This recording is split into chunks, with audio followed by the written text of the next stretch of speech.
All right, it looks like we're live. Hi, everybody. Thank you for joining us this afternoon. OpenStax and TCCTA is hosting a Diversity in OERs webinar. And today joining us, we have Anthony Palmiato. He serves as the editorial director of OpenStax. And as the editorial director, Anthony works closely with authors, editors, and faculty adopters to see textbook development through from start to finish. Then we also have Juan Madrid. He is the assistant professor of physics and astronomy at the University of Texas, Rio Grande Valley. Prior to joining University of Texas, he worked at Australia's National Science Agency, researching astronomy and focusing on star clusters and black holes. So I think that these speakers are going to have some interesting stuff to share with us today.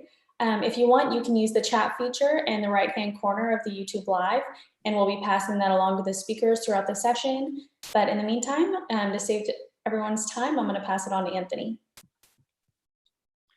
Thanks so much, and thanks everybody for joining. And yes, please, put in any questions, and they'll pass through to us, and we'll answer as we can, or any comments and suggestions as well. If you're not familiar with OpenStax, we provide openly licensed textbooks and other materials to help instructors teach and students learn, and schools utilize our materials for a variety of courses, online courses, hybrid courses, and every variation of that, of course, that you're all potentially using now. Where the materials are developed by faculty, authors, and experts, and reviewed rigorously. I'm going to share my screen, and this presentation really isn't just about OpenStax. It's really about overall OER and beyond what is in the books, but what can be done with them. And I think that's a lot of what Juan will share as well. I am hopefully sharing my screen that you can see, and I'm gonna, hopefully it's big enough. Sometimes when I move into presentation mode, it starts to skip around. So I'm going to try to stay in this mode. But if anybody needs to ping me and tell me to go into present mode, please do. So, thank you everyone for joining and talking about diversity, equity, inclusion, representation, and other topics within OER and in teaching. We're thinking about how we can provide access to education for everyone. And when we talk about everyone, we mean all of our students, all of the stakeholders involved with education, including instructors, administrators, support personnel, instructional designers, librarians, parents, and others that are working to help improve education.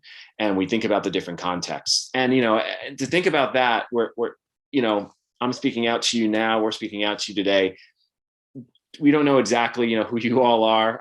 We hope to learn and welcome any connection. But I think it's important that to kind of acknowledge that no one, on the call here, no one at OpenStax, no one in the wider audience, including the students, are starting from zero when it comes to diversity, equity, inclusion. Everybody has both lived experiences and experiences interpreting what they're seeing, what they're hearing, what they're learning, and making progress. And we know that although progress is not just difficult, it also takes time and effort and cannot always be done in every area at the same time. There's a lot to prioritize in terms of improving representation in all course materials and all educational contexts. And sometimes prioritization is putting some important things first, but other important things, behind those things, and you have to kind of start somewhere.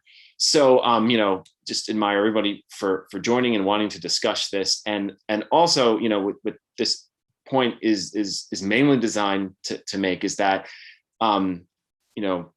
us speaking today and us discussing this, we're not necessarily experts in the topic, or in all topics, right? I mean, I think that's the point of many of the topics we're going to talk about. So when we think about equity and inclusion and diversity and representation, what do we really mean?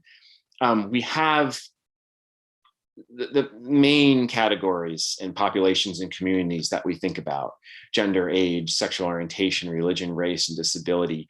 Those represent different populations. The intersections of those make up the students that we're teaching.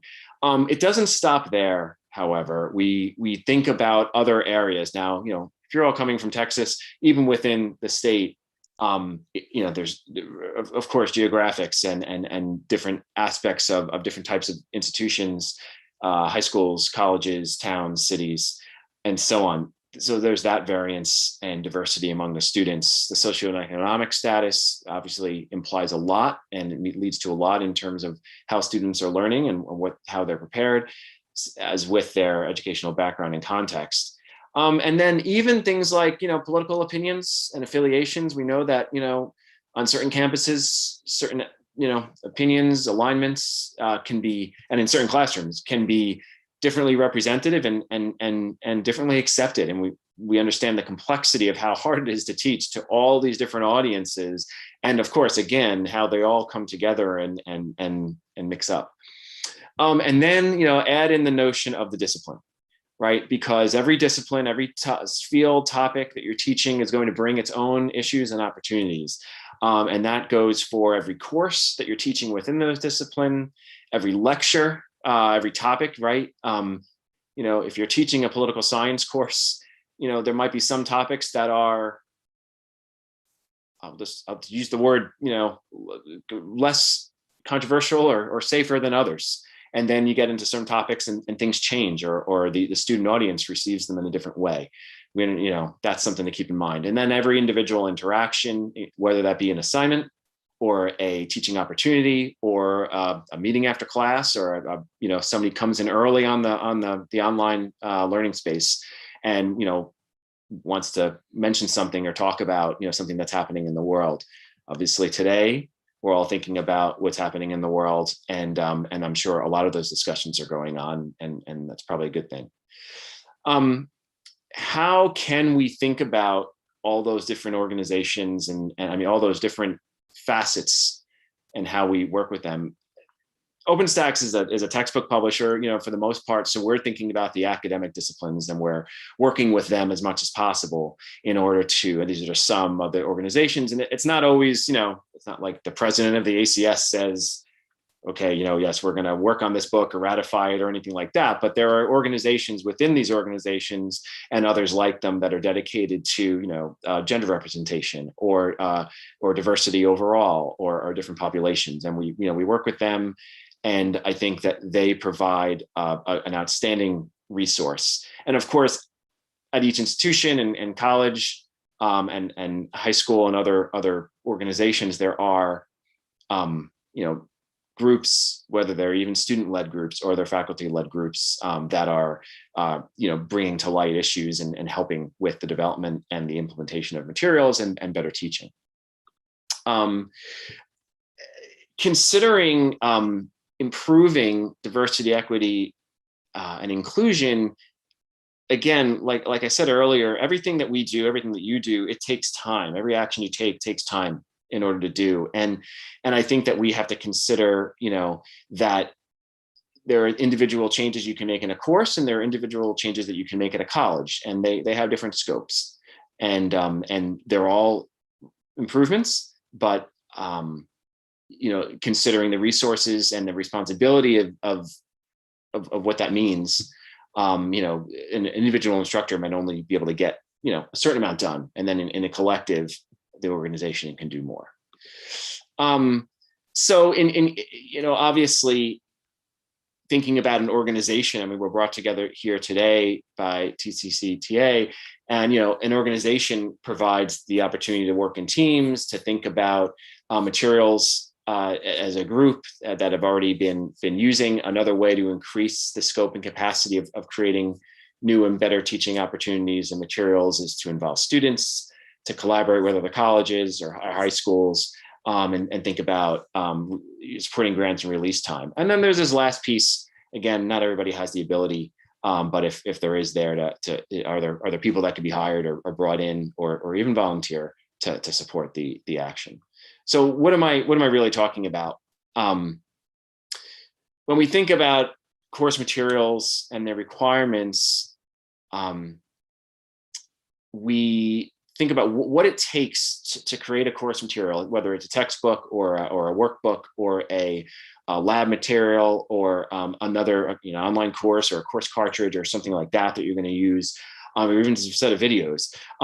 These are some of the things they have to be in order to get used and adopted, whether they pass a committee or a district or anything like that. The high quality, accessible, course aligned, learning objective aligned or aligned to standards, or just the way that you teach the course. They need to be balanced and flexible, accessible, not just accessible, but need to be able to test on them or make sure students are doing what they need to do and that they're learning what they need to learn, and that they have to be available.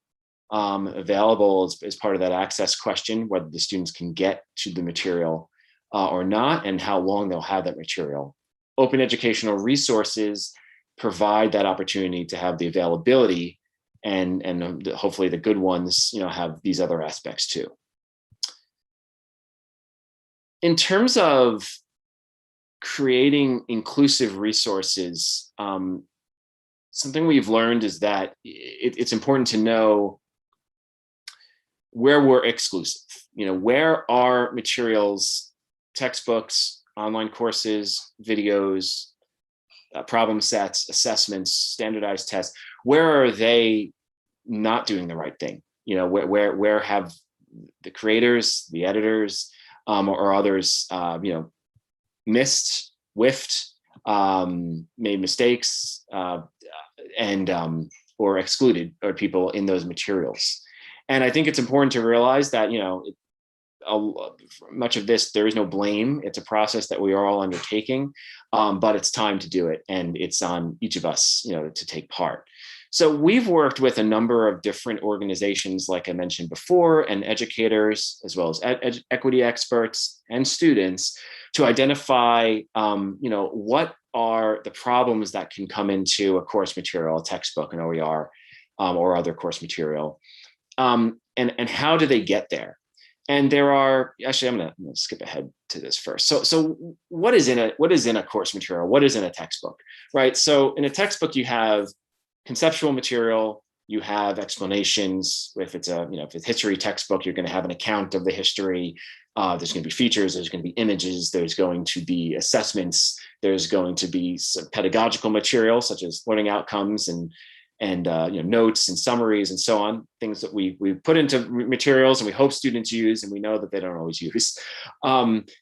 And in another course, in a math textbook or a math course resource, there's going to be examples and problems of how to solve a problem, right? There's going to be formulas, and there's going to be, especially talking about DEI, it's going to be applications and problems, to sort of exemplify what's happening. And you're going to see that a lot in physics, in math and chemistry and other STEM courses like that. So there's this range. In an English course, there's going to be different things. There's going to be readings that are brought in and so on. But all of those provide both opportunities to engage students and to exhibit diversity and representation and equity and inclusion, or to exhibit a lack of those things. Obviously, although it's not always the most important thing in a textbook, that one of the number one things we hear about, at least at OpenStax, is the illustrations and the photos. Sometimes it's the first thing a student sees on a page.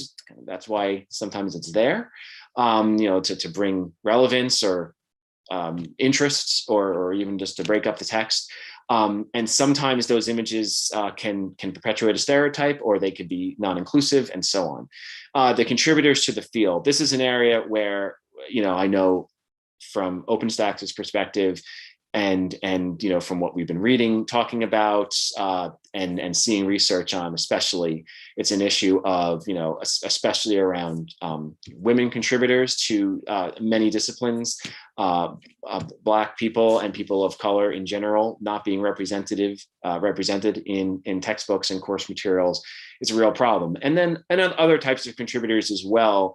It can also go for, regardless of race or gender, but just their whether there are unsung people who have contributed to a field or not. I think just we're talking about diversity, we're talking about all types of diversity.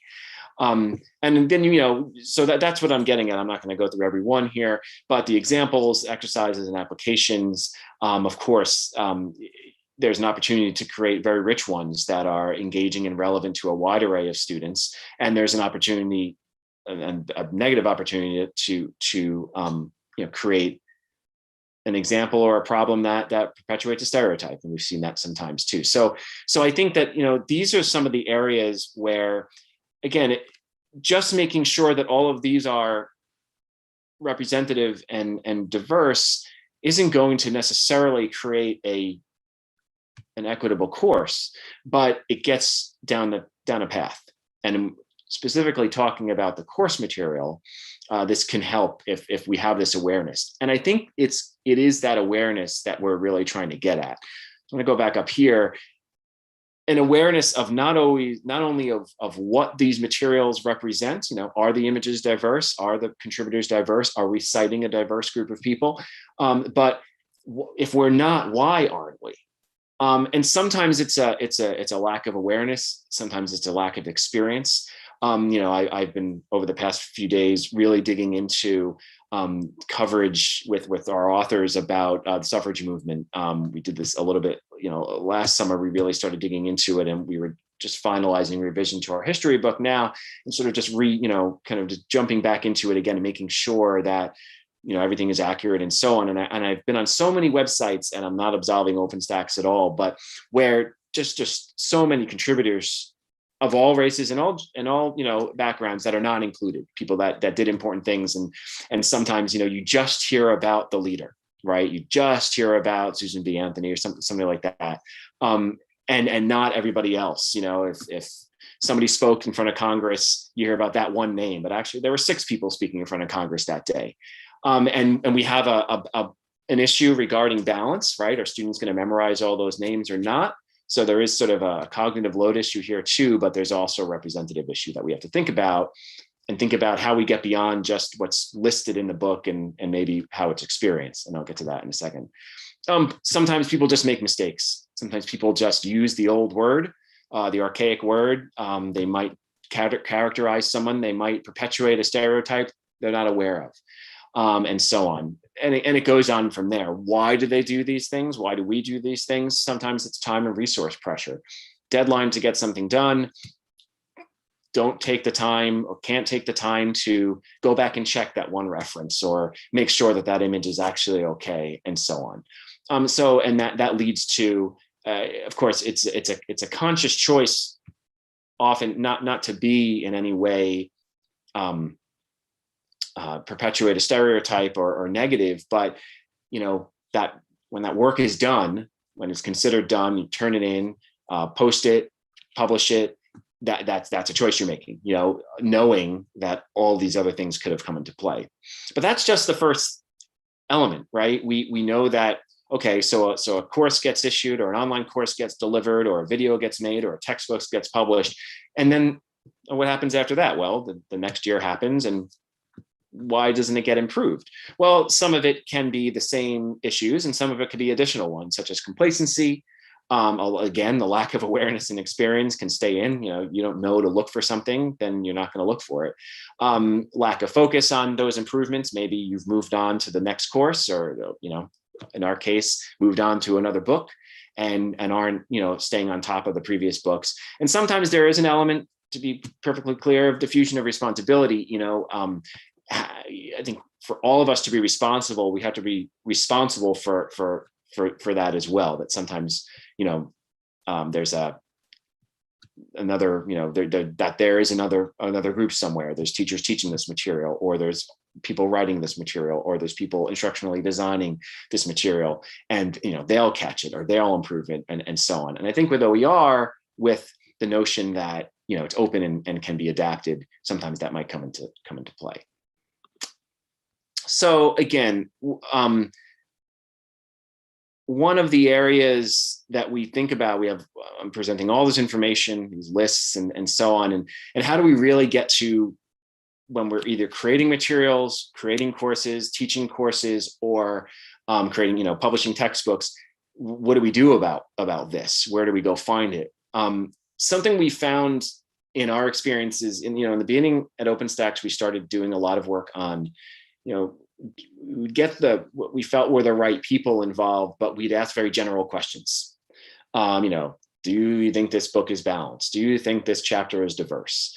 And until we really started having people really look at each item is when people would say things like, I've looked at that picture 14 times as I've taught this book and I never really saw a problem with it. But now that I'm really looking at it with this lens, now I'm seeing that there's a problem with it, for example, and so on. And that's the sort of thing. So, we've developed a series of spreadsheets and review documentations, really like almost like a rubric to go through and determine what basically to have people work through each of these items, the illustrations, the example names that are used, historical, pioneering, or current researchers that are being used, and look through to determine whether they are, properly representative, whether they're good, whether there's an opportunity to present, diversity and inclusion, be more inclusive, and whether there's a problem or whether there are places where we need more help.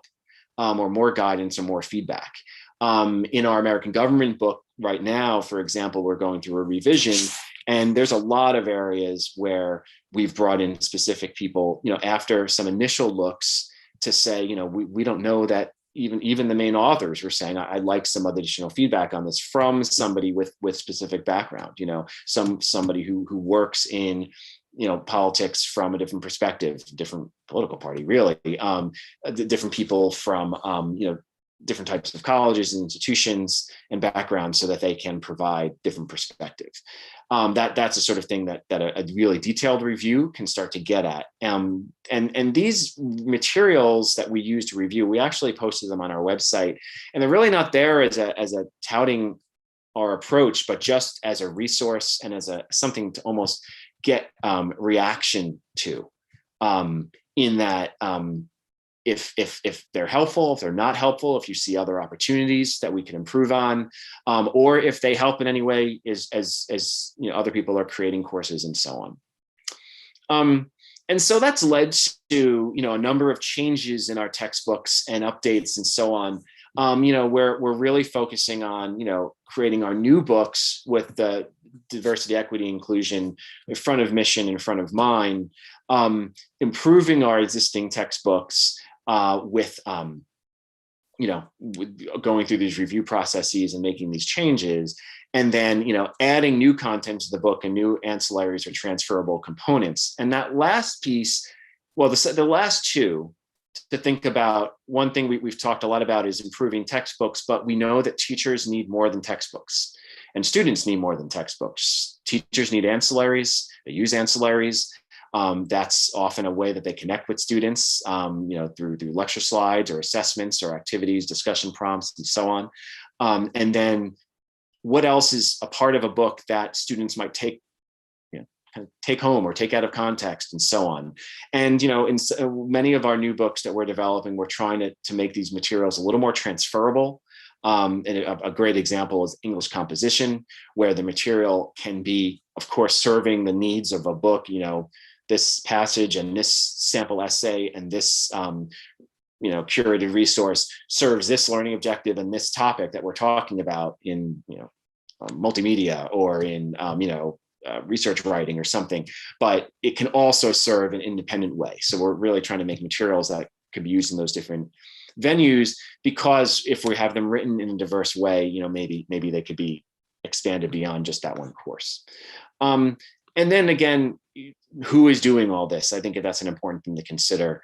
We're bringing in authors, adopters, and especially our organizations and advocates. As I mentioned earlier, a lot of the early organizations we work with, they've been great contributors, are the academic societies, in each of the disciplines we publish. But we really need to think about other organizations that are working outside of, even outside of formal education, but advocating for the specific groups and specific populations, doing research in those areas and so on. So we've done our best to sort of improve on that type of work as well. The changes to the books will come in a number of forms. There will be changes to the textbooks, new text, new references, new materials. Here's just some initial content changes to our U.S. history book, for example. And this is certainly not meant to be something that everybody reads in detail, but there's a lot of material to be added to these books, to a lot of textbooks and a lot of courses regarding, the civil rights movement, regarding the feminist movement, regarding LGBTQ rights, and so on. But putting all these together, they're just content. And I think the important thing is to think beyond just the content. That's what we're really trying to think of, because this is coming from Jasmine Roberts, who speaks a lot on this, and she's one of our diversity, equity, and inclusion advisors.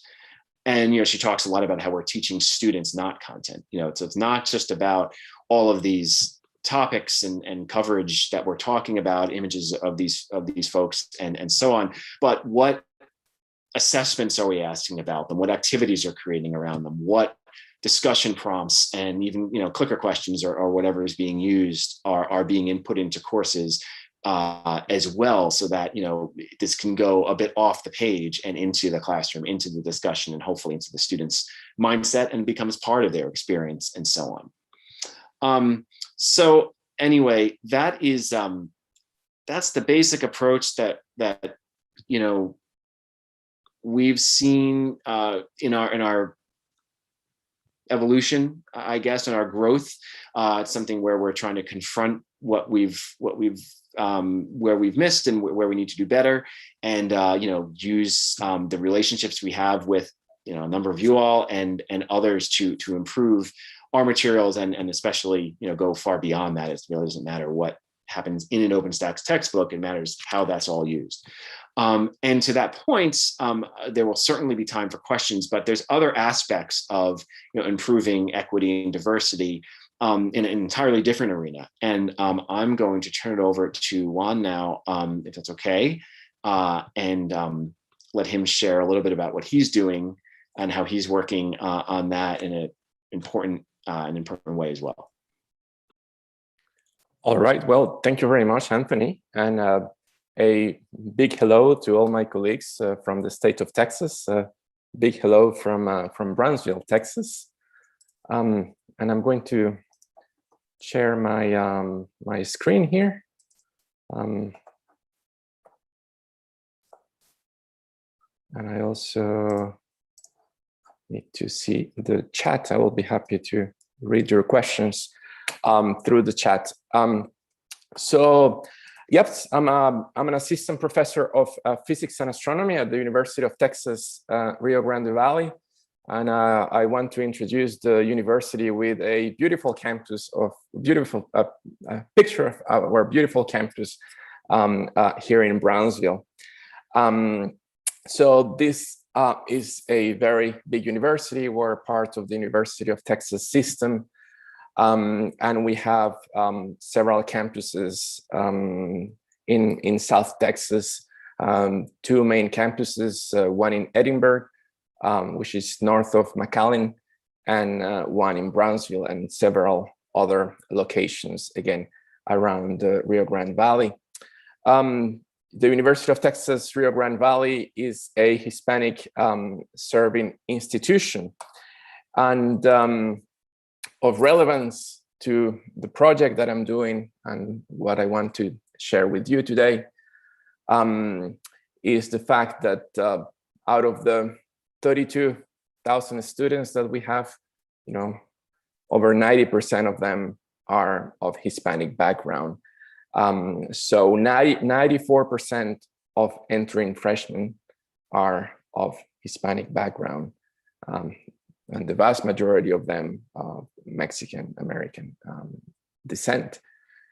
And I also, I should say that close to 70% of all entering freshmen are Pell Grant recipients.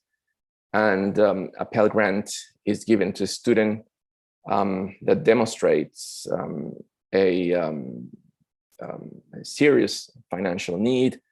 And I also should say that a Pell Grant is not a loan, a Pell Grant does not need to be repaid.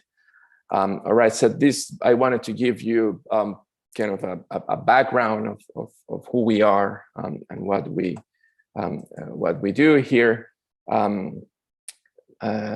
at the University of Texas Rio Grande Valley, and specifically to the Department of Physics and Astronomy, where I work.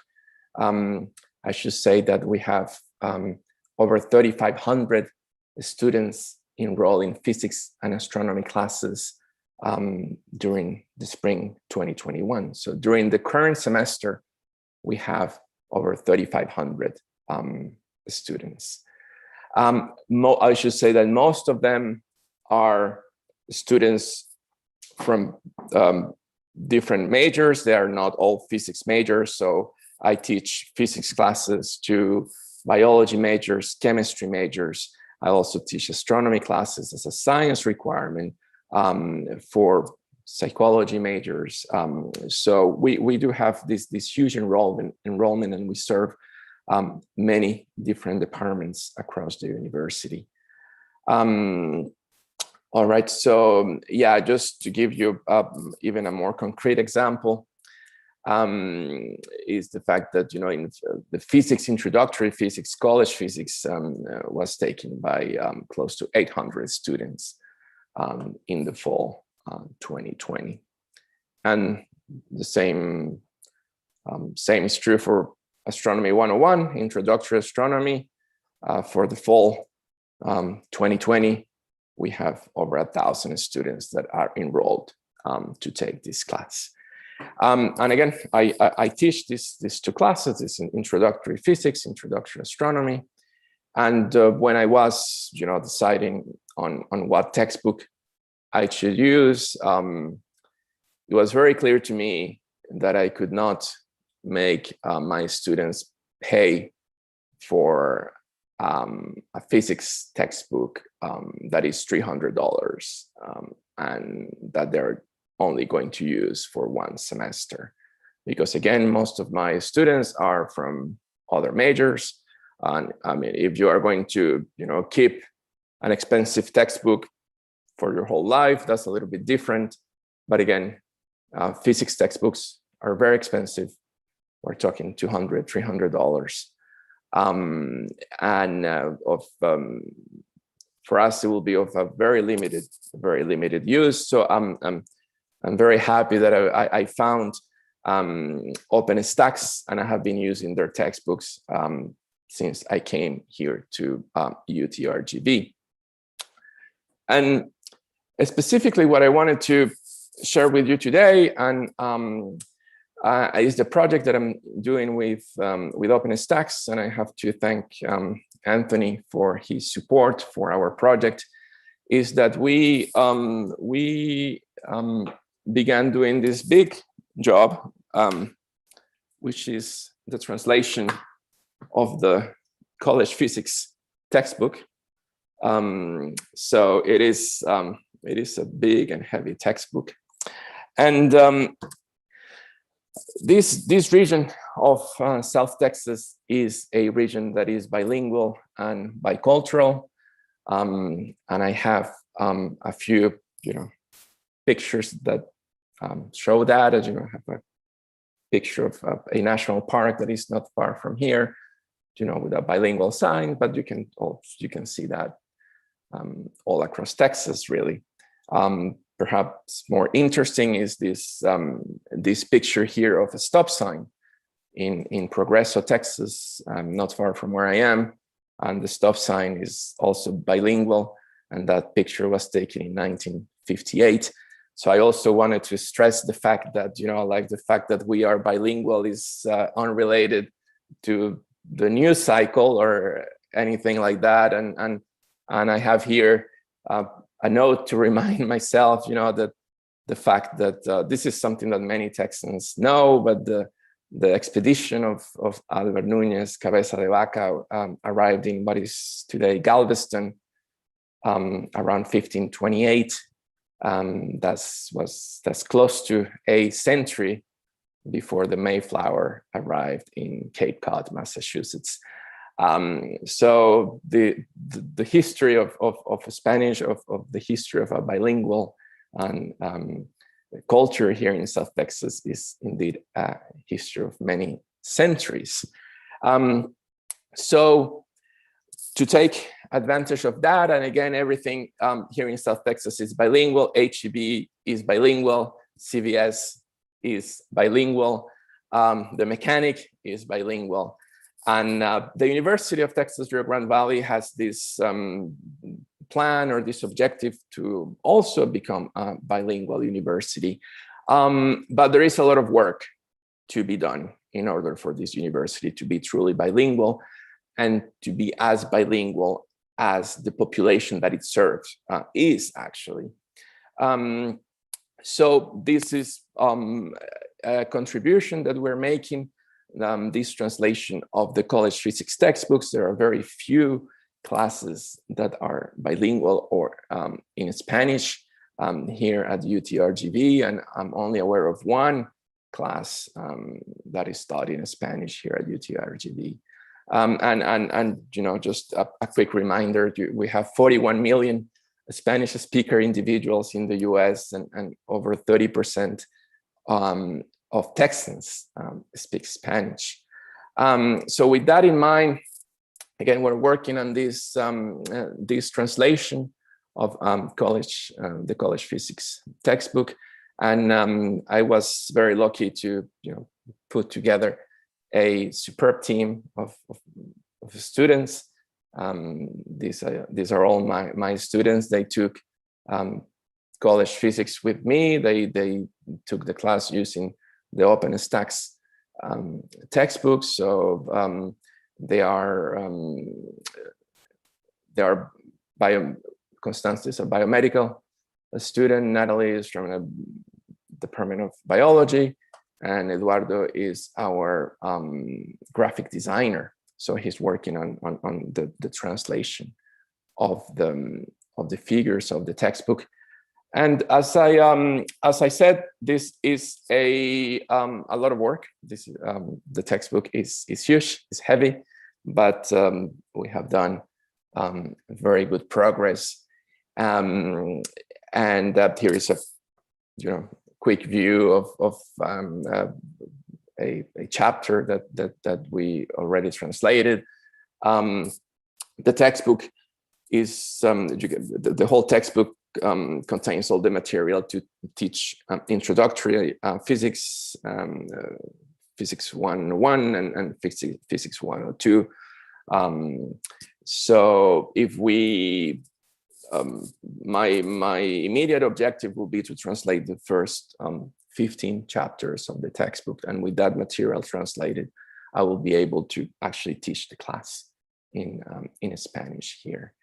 And a big motivation, for me to do this work is actually, to make sure that the students, celebrate and embrace their culture when they come to university. I think a big limitation for students of color, and I'm thinking about Hispanic and Black students at university, is the fact that they have very few role models, is the fact that they have to leave their identity at the door of their university.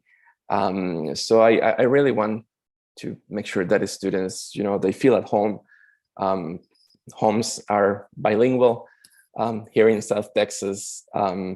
So I want them to really be able to feel that they are part of the university, and perhaps to give a quick example of something different or something else that I do when I'm teaching the astronomy classes, for instance, and to go back to what Anthony was saying during his talk, is when you're teaching astronomy, and the reality is basically that all the founding fathers of modern astronomy and the founding fathers of European astronomy, which is the astronomy that we are doing right now, are all, well, they're all Europeans, and they're all white, and they're all males. And that's what the textbooks, in a way, reflects. But I cannot, and I don't want to rewrite history. So the way I address this in the classroom, and this is an actual slide that I have for my astronomy class, I tell my students, well, we discuss all the history of astronomy, the history of European astronomy. That's the foundation of the astronomy that we do today. And these are amazing people. I mean, Galileo is one of my heroes. But you should also understand, and this is what I tell my students, is that was astronomy in Europe 4 or 5 centuries ago. Astronomy today in the US has a very different face. And those who do astronomy are that you don't have to be white and you don't have to be a male. And I think this is very important. Over half of my students are females. And I tell them, you know, look at this slide. We have Meg Donahue. She is a professor of astronomy. She is the president of the American Astronomical Society, which is the professional society of all astronomers in the US and the world. Kevin Stassen from Vanderbilt University, I call him the Superman of astronomy. He's of Mexican and Iranian background.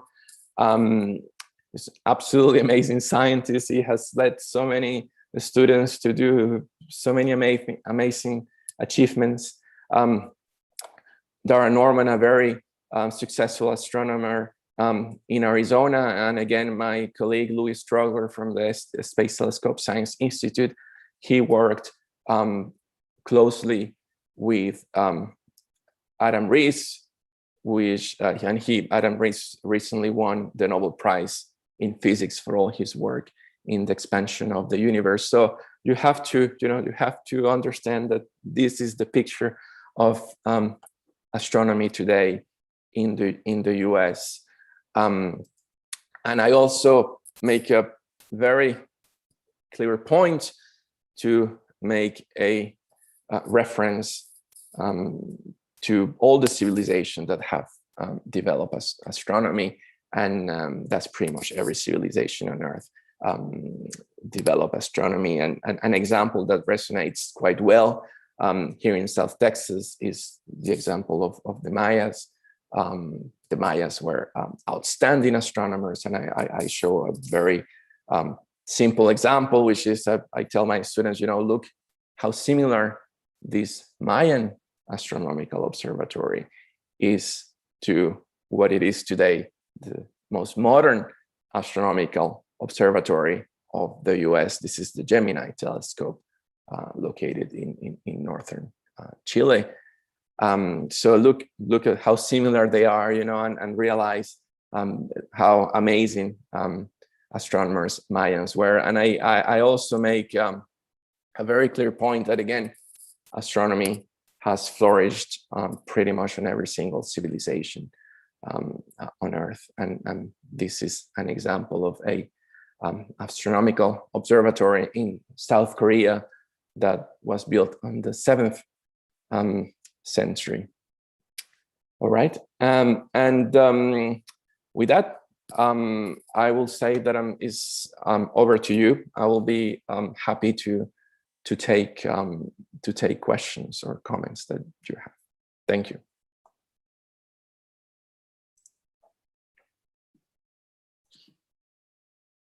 Thank you, Juan and Anthony. I know there's a 30-second delay on that YouTube, so they're probably going to hear it about 30 seconds after you said it. But I responded to Vicki Milstead with that childhood development link that you provided. So hopefully she checks that out for us. But is it okay if I provide y'all's contact information in the description of the webinar, just in case anybody wants to reach out with any? Yeah, sure. Okay, great. Then I'll just provide everybody with that, and we'll just see if any questions come through.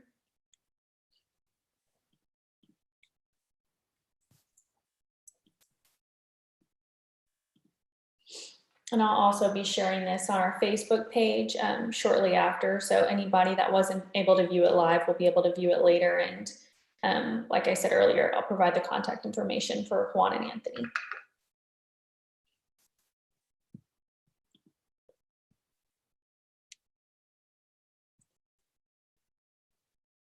Let's see.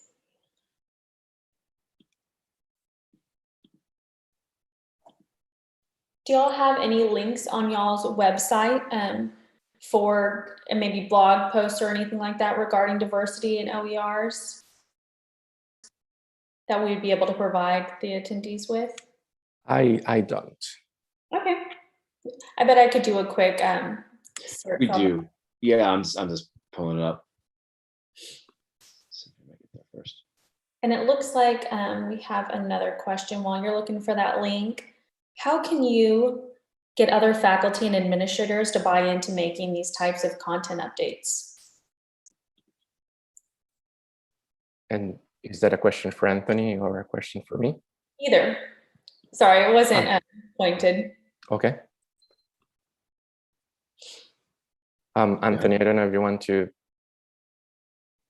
try first, or would you mind repeating it one more time? I was just looking at that.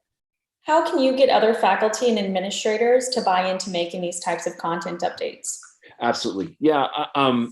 So it can be difficult. And I think there's, I guess, well, I'll start with 3 and see if that's where my list ends. But I think the first thing is approaching with a level of understanding that it can be sometimes discomforting, and discomfort is okay. Like we foster discomforting conversations sometimes in our classrooms, and that's fine. But acknowledging that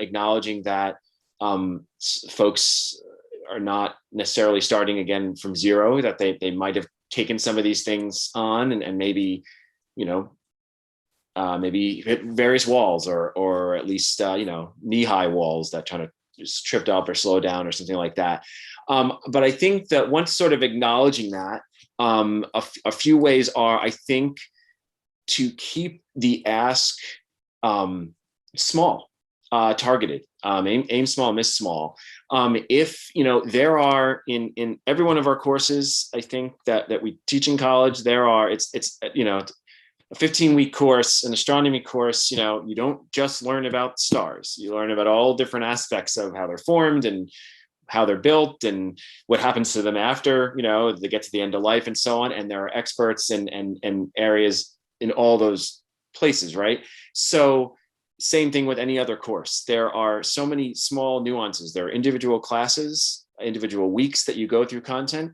And I think asking people to look at, even in just the beginning, look at one piece. When you cover X, what issues can be better presented? What other topic? And I'd say one last thing. I think it's also important to recognize that there is a different level of, in every teacher's comfort level and every administrator's comfort level and every even student and classroom environment, there's different levels of context. And for example, in political science, American government, if you're going through the Bill of Rights or the history course, you're going through the Bill of Rights, there is every single, if you say you march through the Bill of Rights, every single Bill of Rights, every amendment, you could take a very kind of hard tack on that and go into a very controversial, difficult, challenging, eye-opening discussion with students, right? But not every faculty member wants to do that every time, right? For example, or if one day of the week or one week was a challenging, a tense week in class, maybe the next week needs to be a little lighter, a little, and of course, and in these times, it's very hard to think that way. But, if when you're doing the Fourth Amendment, a teacher might want to cover no-knock warrants or something. Maybe when they get to the Fifth Amendment, they don't want to cover civil forfeiture. Maybe they'd rather cover something else that's not as difficult a topic to go through or charged or controversial. We need to confront all these aspects of our lives and our experiences, but there's scaffolding of everything in education. And I think that without taking a pass or being too safe or too quiet about things. There's a level of scaffolding even on difficult topics or charged topics or controversy or elements like that. And so, aiming small, allowing people to sort of be who they are in that environment and find one or two things that can be changed. Because to the student, that's that one course, but for many of us instructors and instructional designers and editors and stuff like that, this course is going to come around again, right? And you can, we should do everything we can at once, but making small improvements helps too. That's a long answer, sorry. Yeah, that's great. I agree. Just a small tweak here and there. I know throughout the semesters, I think it'll pay off in the long run. But I have another question that just came in. Have either of you personally seen or heard from other faculty whether these revisions resonate with students? Are the students excited about these efforts and do they value them? Go ahead. Yes. I can answer that one. They absolutely do. And look, they stop looking at their cell phones when I'm talking about the diverse astronomers here in the US. To me, I tell them, I want to, make this point of who astronomers were and who astronomers are today. This is important to me, and I believe that helps to break the ice a great deal, and it creates a much better connection with the students. So I do believe that they do appreciate definitely the inclusion of a diverse view, and make a point that you can be Hispanic and you can be an astronomer, you can be African American, and you can be a successful astronomer. That's important, and that is appreciated by the students, no doubt. Great, thank you. Do you have anything to add to that, Anthony? No, I would agree. I think that I like when I was going through some of those changes in our history book, for example, like the point about saying that they're just content is that if it's just in the textbook, the student might miss it. We really like the textbooks we put out, but we know that students aren't going to read every single word and things like that. It's the teacher. The textbook's only a small percentage of what happens in the course. The teacher bringing that out is the important part. And if that connection can be made, here's this heroic person that did this, or here's this researcher that improved that, or here's somebody who found this, and they're really relevant. And I would just, another physicist, one of the earliest ones we worked with on this type of project, told us that sometimes she would sort of get, she wouldn't notice, you sort of when things, when things weren't representative, but when things were, she really would notice. When maybe she was used to looking in physics books and seeing a lot of white faces and a lot of men and things like that. But that time when she started to see more diverse representation, even as a teacher and as an expert, as a PhD in this, it was important for her, and she really felt that it was eye-opening to her students. And if we're really trying to increase education and lead to people taking on majors and seeing themselves in these roles of faculty and professionals, we have to represent as best as possible. That's a great point. And actually, Katie, if I just may add, to me, not making the point that we have female astronomers today, to me, that my feeling was that I was going to lose half of my class, over half of my class, where they're going to just disconnect. So that's really important. I think that the risk of not doing it is really big. So that's another motivation. That's a great point too. Well, I hope everybody found some real value in today's webinar. I know I did. Like I said, I will leave their contact information, and it looks like there aren't any other questions coming in. I see Gail Malone said, thank you for the webinar and great presenters. So I know our members really appreciate y'all taking the time to meet with us today. All right, well, everyone have a good time, and we'll see y'all next week with another webinar. Thank you so much, Juan and Anthony.